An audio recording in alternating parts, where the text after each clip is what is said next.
Ibrahim Traoré was assassinated by his younger brother. We dream of reaching 1,000 subscribers by the end of the month. Subscribe, leave a like, and be part of this dream too. In the heart of Ouagadougou, the presidential palace pulsed with a quiet tension. President Ibrahim Traoré stood at the window of his private study, watching as dusk spilled across the land he had sworn to protect.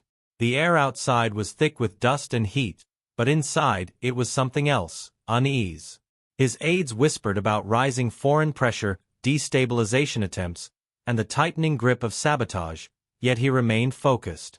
What he didn't know, however, was that the real danger wasn't across the border or behind a foreign diplomat's smile. It was seated at his own dinner table. His younger brother, Jamal, had returned from abroad just 3 months ago. He had arrived quietly, like a loyal shadow. But shadows don't always follow, they sometimes lead. Jamal had always been different. While Ibrahim marched in fatigues, confronting military juntas and standing before masses with fire in his voice, Jamal studied in foreign institutions, refined and silent. He never craved power, at least, not openly. But power isn't always taken by those who shout. Sometimes it is claimed by those who wait, who listen, who know exactly when to move. On the surface, their reunion had appeared warm. The media covered their first public appearance with a photo of them smiling, hands raised in unity. But behind closed doors, it was clear they were two men walking opposite paths, one fueled by ideals, the other by calculation. The rift began to grow in whispers. Jamal questioned Ibrahim's confrontations with Western powers. "You're isolating us," he had said, voice cold. Ibrahim had dismissed the comment with a chuckle, replying, "You're still thinking like a foreigner." That moment, small and quick, was the first crack in the foundation. Traoré believed in continental sovereignty and was moving quickly to remove French military presence, redirect mining rights, and establish a Pan-African gold reserve. Jamal, on the other hand, had been meeting quietly with unnamed men in suits, officially economic advisors. But his secrecy was growing impossible to ignore. One night, as the cicadas screamed outside, Ibrahim sat alone rereading a letter his mother had written when they were boys. "Trust is a blade. Never hand it to someone who smiles too easily," she had warned. He folded it carefully and slipped it into his jacket pocket. Outside, Jamal stood by the marble hallway leading to the presidential quarters. His face was blank, his phone in hand. One message sent. One decision made. The silence in that moment would echo far louder than any explosion or bullet, because betrayal doesn't begin with noise. It begins with a brother, and ends with a nation in shock. 3 days before the assassination, Ibrahim convened a late-night meeting with his closest circle. Intelligence reports indicated a coordinated attempt to destabilize the capital from within, not by foreign agencies, but by someone inside the administration. The room fell silent when his defense chief placed a red folder on the table labeled, "Internal Threat, Code Black." The president didn't flinch. His eyes scanned the pages as if they were battle terrain. Patterns of money transfers, discreet flights, and encrypted messages pointed to one name again and again: Jamal Traoré. Yet Ibrahim hesitated. "He is my brother," he said finally. "And this is Africa. We don't solve bloodlines with bullets." But loyalty can be a blinding poison. As Ibrahim tried to believe in redemption, Jamal moved decisively. That same night, he met with 2 foreign agents in an abandoned villa on the outskirts of the city. What was discussed remains shrouded in mystery, but what followed was not. A discreet shipment of military-grade equipment crossed into Burkina Faso at midnight under diplomatic cover. Jamal stood over the crates, his face expressionless as he watched technicians assemble something far more sinister than just weapons: plans. Plans that would erase a legacy and replace it with control. In the palace, Ibrahim wandered the empty halls, burdened not by fear but by memory. He recalled how they used to play with sticks and wooden swords as children. Back then, Jamal would always pretend to be the king, while Ibrahim played the warrior. One day, Jamal had told him, You'll fight for me. The memory struck differently now. Perhaps it had never been a game. Perhaps the signs had always been there, buried beneath years of brotherhood, struggle, and silence. But hindsight is a weapon only the living can wield, and time was running out. The morning after, Ibrahim received a sealed envelope on his desk. No return address. Inside was a single photo: Jamal standing next to a high-ranking foreign diplomat in front of an arms shipment. His breath caught. The walls of trust collapsed in an instant. Yet he didn't call for his arrest. He didn't call for war. He called for dinner. That night, he invited Jamal to share a private meal. No guards, no aides. Just the two of them as brothers. "Let's talk," he said calmly. But what neither of them knew was that their final conversation had already begun, and only one of them would leave that room alive. The dining hall had been cleared of security. The long mahogany table stood solemn and polished, flickering candlelight reflecting on the silverware like a warning. Ibrahim sat at the head, hands clasped, eyes steady on the empty seat across from him. Jamal entered slowly, dressed in black, as if mourning something that hadn't yet happened. The tension between them was palpable, but unspoken. They began the meal in silence, the clinking of forks on porcelain echoing like distant gunfire. Ibrahim finally broke it with a single question: "Do you believe in loyalty?" Jamal didn't answer. He poured himself a glass of wine, eyes locked on his brother like a man studying a target. "I believed in us," Ibrahim continued, "but I think you believed in something else, something colder." Jamal finally replied, voice sharp, "I believe in survival." "You're playing with fire, Ibrahim. The world doesn't reward defiance. It punishes it." That moment fractured what little remained of their fraternal bond. Ibrahim pushed his chair back and stood. "I don't fear punishment. I fear silence. I fear becoming another African leader who bowed before history instead of bending it." Jamal's jaw tightened. The chessboard had been flipped.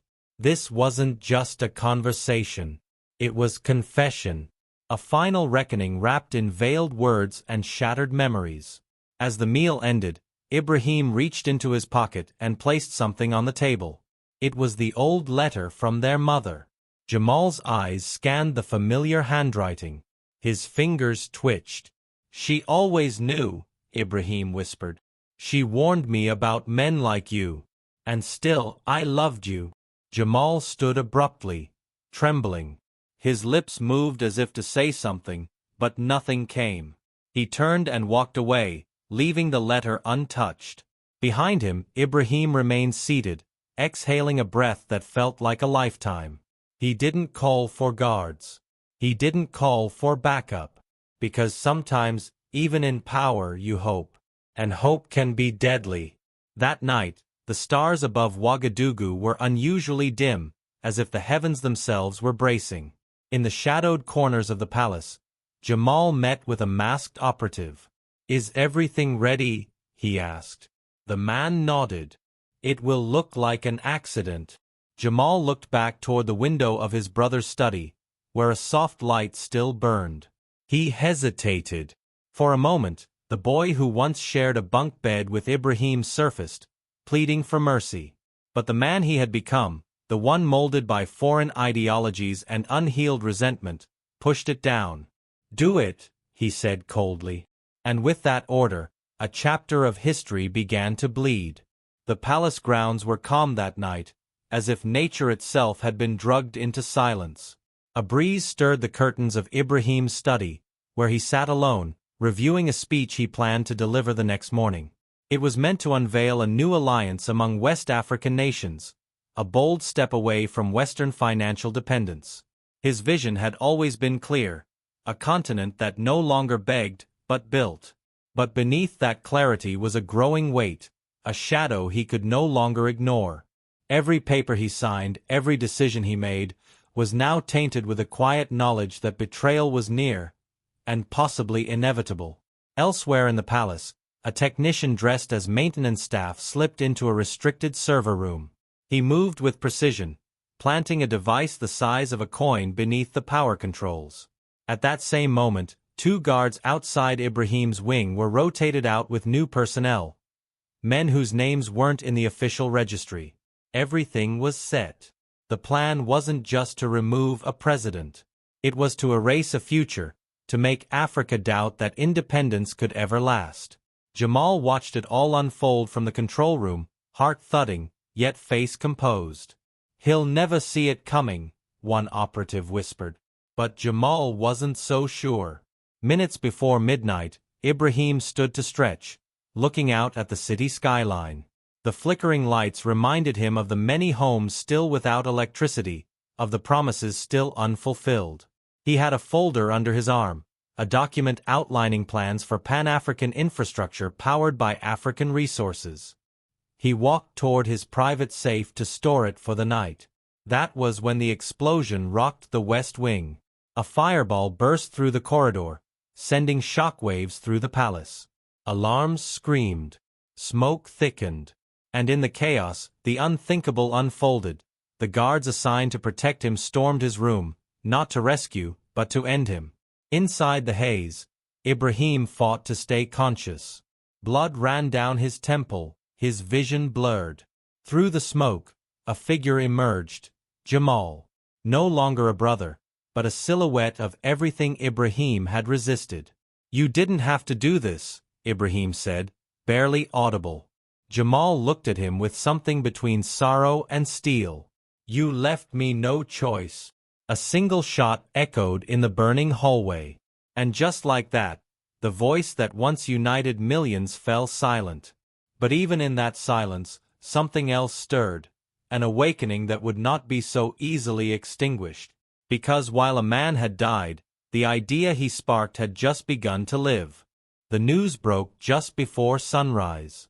President Ibrahim Traoré confirmed dead in palace explosion. The headlines were sterile, clinical, stripped of soul. But the people of Burkina Faso were not. Crowds gathered in silence, some in disbelief, others in rage, all united by the unbearable weight of what had just been lost. Mothers wept in markets. Veterans stood frozen outside military compounds. Young students, once inspired by Traoré's vision of African sovereignty, clutched candles and cell phones, their screens showing his last speech. It hadn't been a presidency. It had been a promise. And now that promise had a bullet in its heart. Inside the official media, the government issued a vague explanation, a tragic accident caused by a suspected gas leak. But no one believed it. The fire had been too precise. The collapse too convenient. A whisper campaign began before the embers cooled. It was an inside job. His brother did it. The West couldn't stop him, so they used one of our own. Conspiracies collided with truth, forming a hurricane of questions. Yet one fact held steady. The revolution that Traoré began could not be buried with him. His words, captured in videos, speeches, and chants, echoed louder now than ever. Death had amplified his legacy. In a modest home on the outskirts of Ouagadougou, a retired colonel named Mamadou turned off the TV and stood in silence. He had served 3 presidents in his lifetime, but none like Ibrahim. He opened a wooden chest and removed a flag Traoré had gifted him. A new flag for a united West Africa, still unofficial. He folded it slowly, then placed it on his table.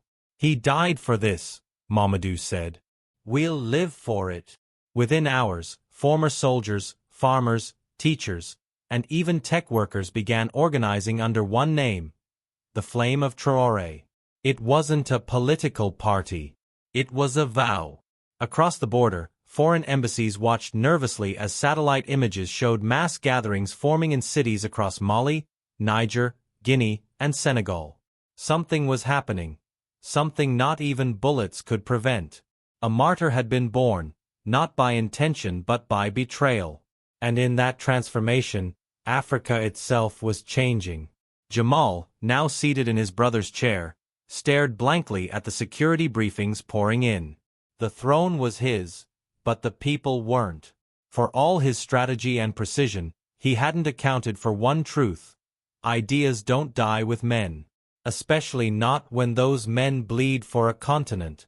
Jamal sat alone in the presidential chamber, the walls still reeking faintly of smoke. The ornate desk before him once symbolized hope. Now, it felt like a cage. Despite his rise to power, something gnawed at him. Something deeper than regret, darker than guilt. The silence in the room was no longer peaceful. It accused. Across the country, images of his brother's funeral were plastered on every screen, but Jamal had not attended. He claimed security concerns. In truth, he couldn't face the coffin. Not with the knowledge that his hands, his ambition, had nailed it shut. Power had never felt so hollow. Meanwhile, the people were building something Jamal could never control. A movement born not of political ideology, but of grief transformed into resolve. The flame of Traoré spread rapidly. It wasn't just in Burkina Faso. Murals of Ibrahim began appearing overnight in Accra, posters in Dakar, chants in Bamako. It wasn't his face they clung to, it was his message. Africa belongs to Africans. Our wealth is not their charity. In churches, mosques, and marketplaces, that phrase passed from lips to hearts. Jamal had taken a life, but accidentally awakened a continent. At the African Union Emergency Summit, Jamal arrived late and uninvited. Dressed sharply and flanked by tight security, he demanded to speak. The room, filled with heads of state, fell silent. He tried to justify his leadership, to redirect attention to stability and continuity.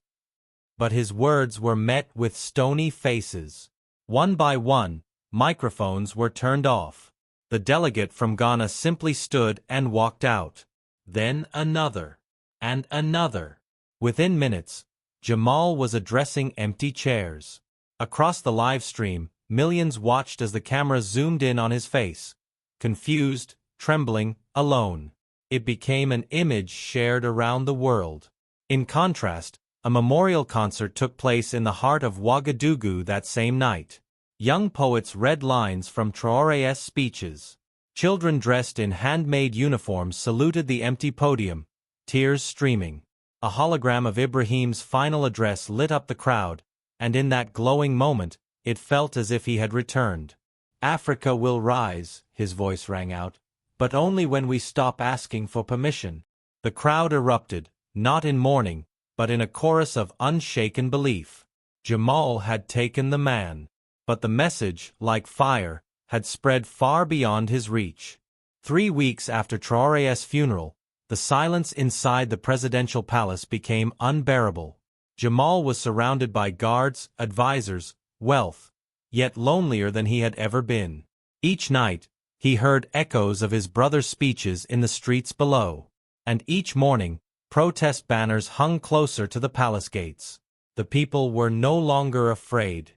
His control was paper-thin, built on fear but eroded by memory. Inside him, something broke. He summoned his most trusted aide, an elderly statesman named Kabore, and whispered, "I need to speak to the people. The truth, before someone else does." Kabore's eyes narrowed. "You're not ready for what truth demands," he said. But Jamal had made his decision. That night, without announcement or permission, he stepped in front of the cameras.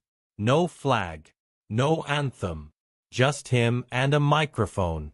"My name is Jamal Traoré," he began, "and I carry the blood of a man greater than I will ever be." The room behind the lens was silent. "I betrayed my brother. I let ambition blind me. And now I stand in the seat he earned, but do not deserve." His voice cracked.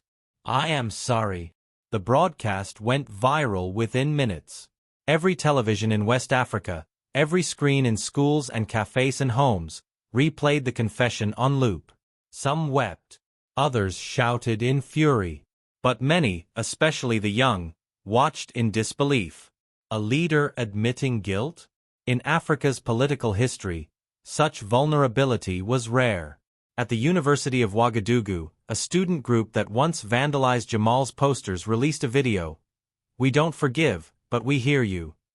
It was the first sign that redemption, while not guaranteed, might not be impossible.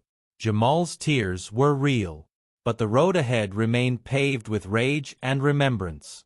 That same night, Ibrahim's former bodyguard, Captain Isaka, met with military commanders behind closed doors.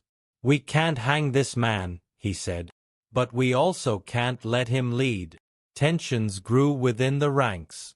Some wanted revolution. Others demanded justice. But all agreed on one thing: the people must decide. Plans were made for an unprecedented event, a national referendum not just on Jamal's leadership, but on the structure of power itself. Traoré had dreamed of a united, people-driven Africa. Perhaps, in the shadow of betrayal, his dream could still be born, by letting the people speak. In a move unseen in the region's political history, the announcement of a national referendum spread like wildfire. Flyers were printed overnight, radio stations buzzed, and social media exploded. The people of Burkina Faso, and Africans beyond, were invited to cast their voices not just in protest, but in power. The referendum posed a simple yet seismic question: should Jamal Traoré remain as president? But it wasn't just about a man. It was about legacy, trust, and whether the dream of African unity could survive betrayal. Across the continent, it felt as if Ibrahim Traoré had returned, not in flesh, but in purpose. On the morning of the vote, the atmosphere was electric. Markets closed. Schools became polling stations. Even elders from remote villages arrived on foot, wrapped in traditional robes, holding their voter cards as if holding their ancestors' spirits. Young men who once rioted now formed security lines. Women who had marched in silence now led chants in every dialect. And over it all, the image of Ibrahim, smiling, unarmed, defiant, looked down from posters hung across every building. Jamal voted in solitude, head bowed. No press, no ceremony, just a man facing the judgment of a nation. As ballots poured in, observers from the African Union, the ECOWAS, and even the UN watched in silence. The transparency was shocking. There were no midnight trucks, no burned votes, no silenced voices. When the results were finally read aloud 3 days later, the capital froze. By a sweeping 71% margin, the people had rejected Jamal's presidency. Yet no violence followed. No coups. Instead, chants erupted. "We choose dignity. We choose Africa." Jamal appeared on television, bowed deeply, and said 7 words that would be remembered for generations. "My brother was right. Africa must lead itself." His resignation marked more than an end. It became a beginning. In the following weeks, Burkina Faso announced the formation of a transitional council composed of citizens, military officers, farmers, students, and traditional leaders. They met in the very courtyard where Ibrahim once played as a child. No suits, no guns, just voices and notebooks. Their goal wasn't power, it was purpose. From the blood of betrayal grew a new blueprint, rooted in honesty, sacrifice, and community. The world watched in disbelief. Traoré's death had sparked a referendum, but his life had written a revolution. The Transitional Council began with 50 members seated beneath an open sky in Koudougou, a symbolic departure from the air-conditioned halls of former colonial governance. Farmers, students, mothers, engineers, and even a griot from the Mossi Kingdom now held pens instead of rifles. Their task: to create a new model for governance rooted in African values, not foreign frameworks. It was the first time in Burkina Faso's history that those who tilled the land and told the stories were asked to design the nation's future. "No more borrowed blueprints," one elder said. "We will build with our own hands." Rather than focus on punishment or vengeance, the council chose a path of restoration. They passed the Ibrahim Accords, a declaration that demanded all future leaders undergo village immersion, living among the people for at least a year before assuming office. Education reforms followed. Textbooks were rewritten to include African philosophers and warriors once erased. French was demoted from national priority to optional status. Local languages, culture, and oral histories returned to classrooms. Children who had once memorized Napoleon's conquests now learned about Mansa Musa and Queen Zinga. A continent long fed lies had begun to taste its truth. Globally, the reaction was swift and divided. Western media outlets ran headlines like "Burkina Faso in chaos" and "Power vacuum threatens stability." But African nations, especially youth movements, began to mimic the process. Protests turned into councils. Refugees became reformers. Even in countries under tight dictatorship, whispers of the Ibrahim method moved through communities like wind through dry grass. Something ancient and new was happening. Not a violent uprising, but an awakening. Across Africa, murals of Ibrahim Traoré rose higher than billboards. His eyes were everywhere, not as a saint, but as a symbol of what was still possible. Jamal, now living in seclusion near the Ghanaian border, refused exile. "I will face whatever the people decide," he told journalists who found him planting trees on a quiet hillside. He never asked for forgiveness, but lived as if trying to earn it. Once a symbol of betrayal, he became a walking reminder of the dangers of ambition without wisdom. Stripped of title, wealth, and guards, Jamal found something his brother had always possessed: clarity. "My punishment," he said in a rare interview, "is to spend every day building the world he died for."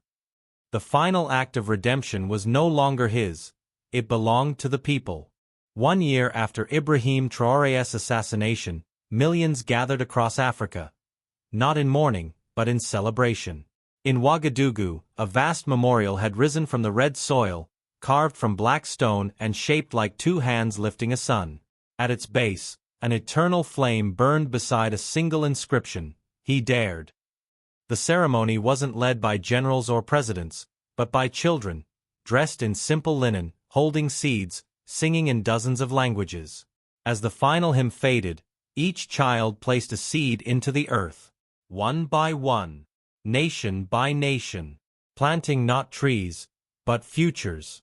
That day marked the beginning of the African Reclamation Movement, an unprecedented continental alliance of thinkers, workers, and leaders who pledged to reverse centuries of extraction, deception, and division.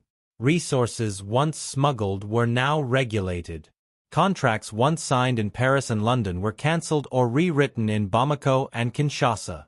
African gold now backed the first regional digital currency, Nzinga coin, named after the warrior queen. For the first time in living memory, African wealth stayed in African hands. The world's reaction ranged from denial to panic, but the momentum was unstoppable. A new system had rooted itself in courage. Former allies who had underestimated Traoré scrambled to adapt. Trade embassies reopened with humility. Former colonizers dispatched scholars to learn what had shifted. But Africa had moved on. Universities taught governance based on community logic. Prisons were replaced with rehabilitation farms. Pan-African media networks broadcast and censored stories. And for the first time, Africa no longer sought permission to lead. It simply did. And in every corner, from the salt mines of Mali to the ports of Senegal, you'd hear the same refrain: "We are the authors now." A people once exploited had taken back the pen. As for Jamal, he was never crowned, but his quiet deeds spoke louder than any anthem. He spent his final days as a teacher in a modest village school, wearing no uniform but carrying the weight of a brother's legacy. On the day of his death, villagers gathered to lay stones in his name, not to erase the betrayal, but to honor the transformation. In the end, both brothers became symbols, one of vision, the other of redemption. And though Ibrahim Traoré's body lay beneath the soil, his dream grew roots across continents. The seed he planted had become a forest no empire could cut down. If you made it this far, comment where you're watching from and let us know if the story of justice moved you.